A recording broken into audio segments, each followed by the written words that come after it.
There is a particular kind of person who feels love differently than everyone else. You already know if you are one of them, because you have spent most of your life wondering why something that is supposed to feel natural feels, for you, like carrying a weight no one else can see.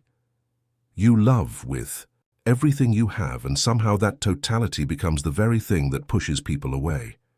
You notice details others miss. You feel the emotional temperature of a room before anyone speaks a word. You remember anniversaries, small preferences, the way someone takes their coffee, the particular silence that falls over a person when they are hiding something. And instead of being treasured for this depth, you have been told again and again in 100 different ways that you are too much, too sensitive, too intense, too needy, too serious about things that other people treat as casual, replaceable, disposable. You have sat alone after conversations that left you shaken, replaying every word, wondering what you did wrong, wondering if the problem is simply the way you are built. And in those quiet, painful moments, you have asked yourself a question that never quite goes away. A question that hides beneath every new connection and every hopeful beginning. What if the love I am searching for does not actually exist in the way I imagine it? That question deserves a real answer. Not a comfortable one. Not the kind that comes wrapped in reassurance and poetic metaphor designed to make you feel better without telling you anything true. Arthur Schopenhauer, the philosopher who looked at human existence without flinching, who refused to dress suffering in optimistic costume, who sat with the darkest truths and came out the other side, not broken but clear, had something to say about love that almost no one is willing to hear. And it is something that, once you understand it fully, will not destroy your capacity for love. It will transform it. It will take the weight you have been carrying and show you exactly what it is made of. And in that seeing, something remarkable happens. The weight does not disappear, but you stop being crushed by it. You start to carry it differently. That is what this video is about. Schopenhauer believed that behind every human impulse, every desire, every longing, every dream, there is a single blind force driving existence forward.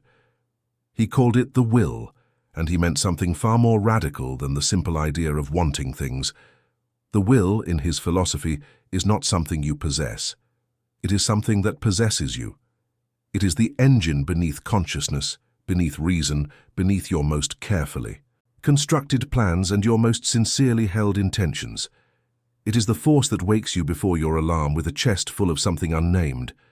It is the hunger that food does not quite satisfy. It is the restlessness that appears even in the middle of moments you worked hard to create. The will does not care about your happiness. It does not have goals in any meaningful sense. It simply strives perpetually in every living thing without direction or purpose. And this is where love enters the picture, and where things begin to get uncomfortable. Romantic love, Schopenhauer argued, is will's most elaborate and most deceptive strategy. When you feel that overwhelming pull toward another person, that sense that they complete something in you, that electric recognition of someone who seems made for exactly the shape of your absence, you believe you are experiencing something personal, something spiritual, something that belongs to you and to them alone. What you are actually experiencing, according to Schopenhauer, is the will using your nervous system, your emotions, your imagination, and your deepest vulnerabilities to accomplish one thing and one thing only: the continuation of the species. The individual you are falls in love with is not chosen by your soul. They are selected by biological forces older than language, older than civilization, older than your name. The qualities that feel fated, the sense that this person was meant for you, the particular way their presence silences the noise in your head. These are not signs from the universe. They are the will constructing an illusion precise enough to motivate reproduction. And when the purpose is served, the illusion begins to dissolve. If you are a sensitive soul, this may be landing as a blow right now. But stay with it, because the discomfort you feel is not the end of the argument. It is the beginning of something that actually helps. Schopenhauer did not stop at dismantling romantic illusion for the sake of cynicism. He was building towards something deeper. He observed that the Pattern of suffering in love follows a particular shape, one that is almost universal, and yet one that each person experiences as uniquely theirs. You desire someone. The desire is vivid, urgent, consuming. If they are unattainable, the suffering is one kind or longing and absence. If they become, if attainable, and you enter the relationship you dreamed of, the suffering transforms into something else, something quieter and more confusing, the creeping realization that having did not produce the fulfillment that wanting promised. Schopenhauer called this the oscillation between pain and boredom, and he meant it as a description of the fundamental structure of desire, not as a criticism of any particular person or relationship. The will drives you toward an object, promising satisfaction. You pursue, you sacrifice, you hope. And when you arrive, the will has already moved on, already constructing the next horizon, already whispering that the real thing you need is just slightly ahead of wherever you currently stand. For sensitive people, this dynamic is especially brutal, because you do not love lightly. You do not sample connection and move on with ease. When you love, you build an entire world around a person. You invest not just time and attention, but your interpretation of yourself, your sense of what is possible, your willingness to remain open in a world that has given you many reasons to close. And when that world collapses, you are not just grieving a relationship.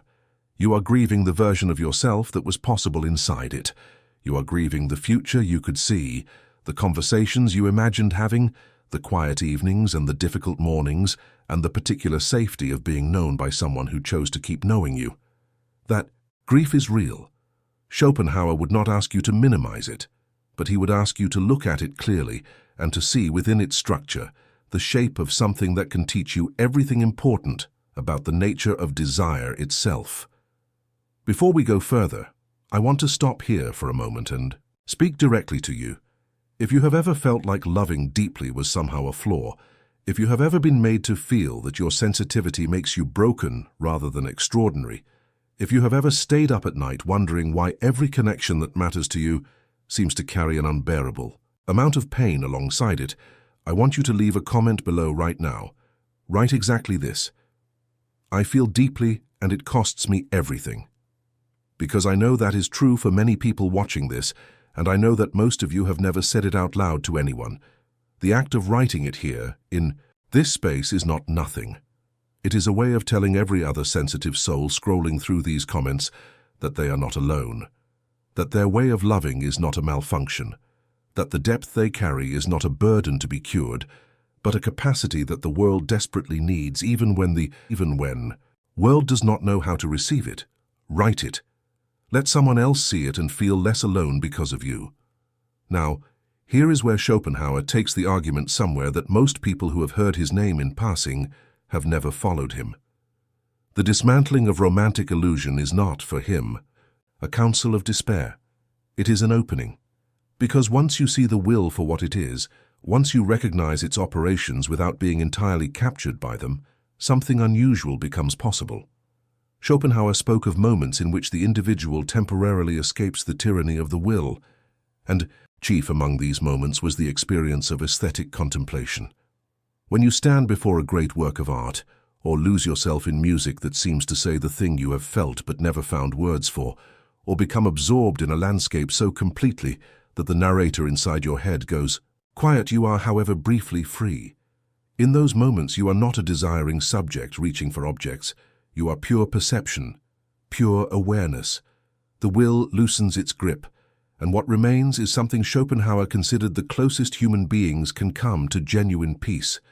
He was not speaking metaphorically. He believed this was a real shift in the structure of consciousness, and he believed that certain people of unusual sensitivity and depth, have more frequent and more profound access to it. Think about what this means for you specifically. The very thing that makes you love too hard, feel too much, grieve too long, is the same thing that gives you access to beauty in ways others cannot reach. Your sensitivity is not separate from your capacity for aesthetic experience. It is the same faculty, expressed differently depending on whether it is pointed at a person, or at a piece of music, or at the particular quality of light on an autumn afternoon. Schopenhauer would say that the sensitive soul is not built for the casualness of modern romantic consumption. You are built for something rarer and more demanding, the kind of perception that finds depth everywhere. It looks that cannot encounter the surface of things without feeling the pull toward what lies beneath. This is not a comfortable way to live, but it is not a defective way to live either. The deeper revelation, the one that recontextualizes everything that came before, is this. Schopenhauer's philosophy does not end in the conclusion that love is an illusion and therefore worthless. It ends in the recognition that the love the will manufactures, the love built on projection and biological urgency, and the desperate hope that another person will complete what is incomplete in you. That love is indeed an illusion, but there is another kind of love that Schopenhauer placed at the very center of his ethics. He called it compassion, and he meant something precise by it. Compassion for Schopenhauer is what happens when the boundaries between self and other begin to dissolve, not in the romantic sense of merging with a beloved, but in the ethical sense of recognizing that the suffering of another person is not fundamentally different from your own. This recognition, he argued, is the only true basis for morality, not rules, not duties, not calculations of benefit, but the direct, visceral, undeniable understanding that the pain in another human being is made of the same substance as your pain, that their longing is your longing, that their fear of being unloved is identical in structure to yours. For the sensitive soul, this is not a philosophical abstraction. You already know this. You have always known it. You feel other people's pain in your own body. You cannot watch someone suffer without something in you responding, without something in you reaching toward them. What Schopenhauer gives you is not a new experience, but a new understanding of the experience you have always had. He gives you the philosophical framework to see that your sensitivity, which the world has treated as excess, as inconvenient emotional surplus, is actually the capacity for genuine ethical perception. You see other people more clearly than most. You feel their reality more directly than most. And that is not nothing. That is not a problem to solve. That is the beginning of a way of being in the world that is more honest, more connected, and more real than the alternatives. The love worth building, the love that does not collapse under the weight of the will's inevitable disappointment, is not the love that promises to complete you. It is the love that recognizes the suffering in another person and chooses to remain present with it. It is the love that does not demand transformation or perfection or the endless performance of happiness. It is the love that says, I see that you are in pain. I see that the world has been hard on you. I'm not going to pretend otherwise, and I'm not going to leave because of it. That love, Schopenhauer would argue, is the only love that is not fundamentally an illusion, because it is not built on what the will promises. It is built on what perception reveals, and what perception reveals is that suffering is shared, that loneliness is shared, that the desperate need to be seen and understood and not abandoned is not a weakness unique to you, but the most universal thing about being human. If this video reached something in you, if it named something you have carried for a long time without knowing what to call it, please give it a like right now. Not as a reflex, but as a deliberate act. Every like tells the algorithm that this kind of thinking deserves to reach more people, more sensitive souls, sitting alone with questions no one around them seems to be asking, and that matters genuinely. And if you want to keep going deeper, if you want a space where the heaviest questions are taken seriously and the darkest parts of existence are explored, not to produce despair, but to produce clarity, subscribe to this channel. This was built for you, for the person who feels everything and cannot stop asking why. Every video here is another step into the kind of understanding that makes the weight of being a sensitive soul not lighter exactly, but more bearable, because you begin to see it for what it truly is.